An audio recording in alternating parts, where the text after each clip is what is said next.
Good morning guys, मैं Vishesh Chaurasia from Atulyam English academy Amanpur. दोस्तों ध्यान से सुनिए, आज मैं आपको बहुत अच्छी चीज बताने वाला हूं। यहाँ पे सबसे टॉप ऑफ द बोर्ड यहाँ लिखा हुआ है feel anxiety. Feel anxiety, F double E L, feel A N X I E T Y, anxiety, या फिर इसको परप्लेक्सन भी बोलते हैं, परप्लेक्सन, घबराहट या चिंता, ठीक है, व्याकुलता, इससे मतलब होते हैं हिंदी में, ठीक है, आपको पता होना चाहिए। अब इसके यहाँ पे ठीक नीचे लिखा हुआ है numbness, N U M B N E double S, numbness, या इसको मोशनलेस भी बोलते हैं, M O T I O N L E double S. Numbness या मोशनलेस मतलब होता है पैरों में या हाथ में कहीं पे झुंझुनी चढ़ जाती है ना मन को, तो बोले मेरे पैर में तो झुंझुनी चढ़ गई, तो इसको हम इसके लिए सेंटेंस क्या बोलेंगे इंग्लिश में? I got numbness in my leg, I got numbness in my leg, ठीक है, या my leg has become motionless, present perfect tense हो जाएगा, my leg has become motionless, ठीक है। उसके ठीक नीचे लिखा हुआ non violence, N O N V आई O L E N C, non violence का मतलब होता है अहिंसा, ठीक है, away from fight and disputes, जो लड़ाई झगड़े से दूर हो, एन ओ एन वी आई O L E N C, non violence, getting guys.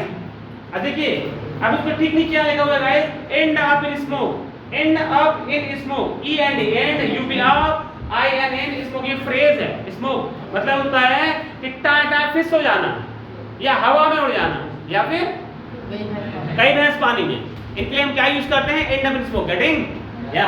अब देखिए उसके ठीक नीचे लिखा हुआ है पेन, पेन मतलब कलम, pen is mightier, M I G H T I E R, mightier, then the sword, T H A N, then T H E the, S W O R T, sword मतलब तलवार। इसका मतलब ये होता है कि अकल बड़ी की भैंस, या फिर पेन जो कलम है, कलम की शक्ति तलवार से ज्यादा होती है, इसका मतलब वही है, अकल बड़ी की भैंस या पेन की शक्ति, कलम की शक्ति तलवार से ज्यादा होती है, ठीक है। तो उसको इंग्लिश में बोलते हैं pen is mightier than the sword. Might का मतलब होता है शक्ति, माइटी मतलब शक्तिशाली, तो ये कंपैरेटिव डिग्री है माइट की, माइटी की, माइटी माइटी माइटियर माइटिएस्ट, ठीक है, समझिए।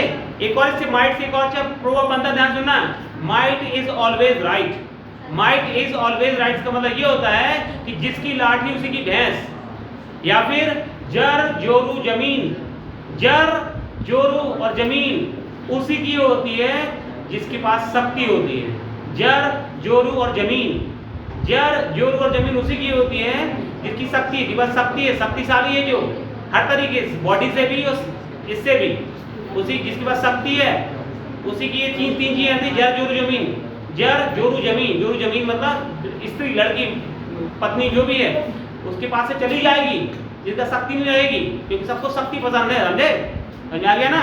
अब समझिए यहाँ पे गाइस, अब यहाँ एक सेंटेंस लिखा हुआ है, मैंने कल किसी ने पूछा कि सर हिंदी का कोई सेंटेंस होता है उसमें उसको इंग्लिश में हम ट्रांसलेट करते तो कैसे ट्रांसलेट करेंगे, तो मैंने उनको बताया गाइस, आप भी सुनिए, बहुत अच्छी चीज लिखी यहाँ पे कि उसने कल पार्टी में बहुत अच्छे से मुझसे बात की, ये हिंदी का गलत सेंटेंस लिखा हुआ है, ये हिंदी का अशुद्ध वाक्य लिखा हुआ है, ध्यान सुनना, यह हिंदी का अशुद्ध वाक्य लिखा हुआ है, ठीक है। उसने कल पार्टी में बहुत अच्छे से मुझसे बात की, ठीक है, इसको इंग्लिश में कैसे बोलेंगे, उस मतलब शुद्ध वाक्य कैसे बोलेंगे?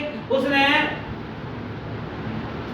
कल पार्टी में बहुत अच्छे से मुझसे बात की, उसने कल पार्टी में मुझसे बहुत अच्छे से बात की, या उसने कल पार्टी में बहुत अच्छे से मुझसे बात की, ये हिंदी का वाक्य होगा, शुद्ध वाक्य। इसको इंग्लिश में जब बनाएंगे तो कैसे बनाएंगे? मैंने आपको बताया था गाइस कि हिंदी की इंग्लिश का जो सेंटेंस होता है उसमें तीन चीज बड़ी महत्वपूर्ण है, कर्ता, क्रिया, कर्म, उसके बाद फिर सब अदर वर्ड्स होते हैं, ध्यान सुनना। तो कर्ता, क्रिया, कर्म आपको पता होना चाहिए कि उसने कल पार्टी में बहुत अच्छे से मुझसे बात की, इसमें कर्ता क्या है, क्रिया क्या है, कर्म क्या है, ध्यान सुनना। किसने? उसने, ये सब्जेक्ट हो गया, बात की, बात करना मुख्य क्रिया, वर्ब है, किससे? मुझसे, ऑब्जेक्ट है, तो उसने मुझसे वो बात की, ये कर्ता, क्रिया, कर्म हो गया। इसके अलावा क्या क्या बच रहा है यहाँ पे?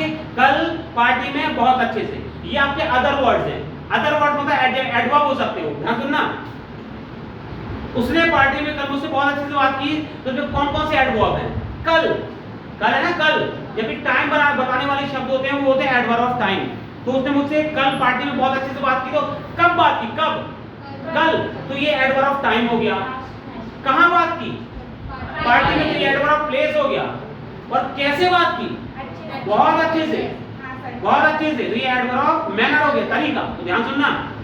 इंग्लिश का जो सेंटेंस होता है उसको बनाने के लिए जो एडवर्ब दिए हुए हैं तो उनका लिखने का या रखने का सीक्वेंस क्रम क्या होता है, ध्यान सुनना। सबसे पहले आपको कर्ता क्रिया कर्म लिखना है।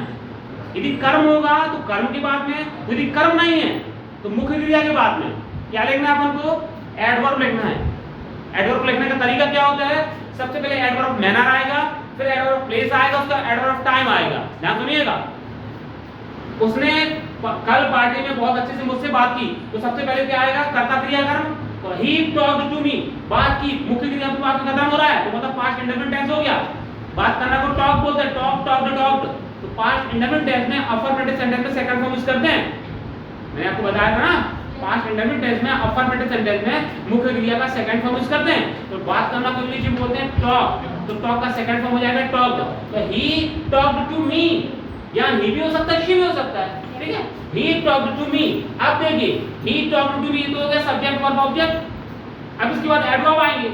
तो एडवर्ब का तरीका क्या बताया मैंने, सबसे पहले एडवर्ब मैनर, उसका एडवर्ब प्लेस, उसका एडवर्ब टाइम। तो आपको पता होना चाहिए इसमें एडवर्ब मैनर क्या है, बहुत अच्छे से कैसे एडवर्ब मैनर, मैनर मतलब तरीका, तरीका हम कैसे पता करते हैं, कैसे, कैसा, कैसे, कैसी, ठीक है।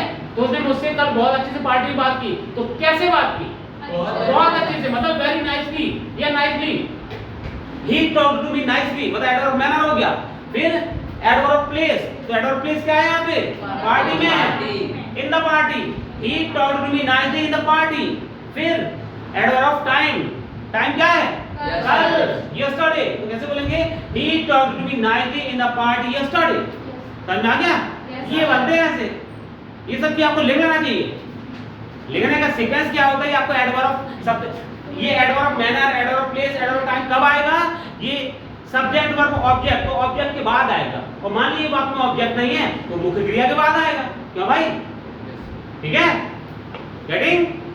तो दोस्तों इसी तरीके से और भी महत्वपूर्ण चीजें सीखने के लिए, अपने ज्ञान को बढ़ाने के लिए, अपने ज्ञान वृद्धि करने के लिए हमारे YouTube channel Atulyam English academy को सब्सक्राइब करिए और हमारे वीडियोस को आप डेली देखिए। हम क्योंकि डेली 2-3 वीडियोस को डेली अपलोड करते हैं YouTube पे, तो आपकी ड्यूटी है कि आपको देखना चाहिए। क्योंकि ये वीडियोस में आपको बता दूं कि जितने ज़्यादा आप वीडियोस को देखेंगे उतनी ज़्यादा आपकी ज्ञान वृद्धि होगी। देखिए, और भी आपके दिमाग में डाउट्स आते हैं तो आपको वीडियोस में कमेंट जरूर करना आपको, ठीक है ना।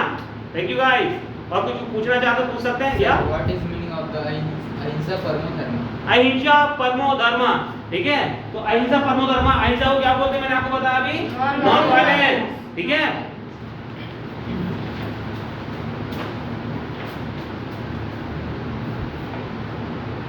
Non violence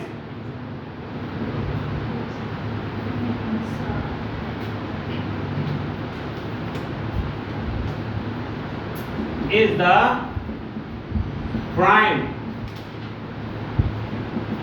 religion. Non-violence is the prime religion. अहिंसा परमो धर्म, अहिंसा परमो धर्म, it was said by Mahatma Gandhi. अहिंसा परमो धर्म, non-violence is the prime religion, ठीक है।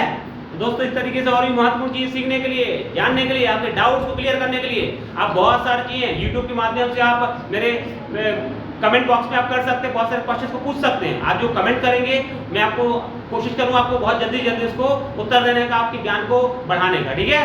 Thank you guys.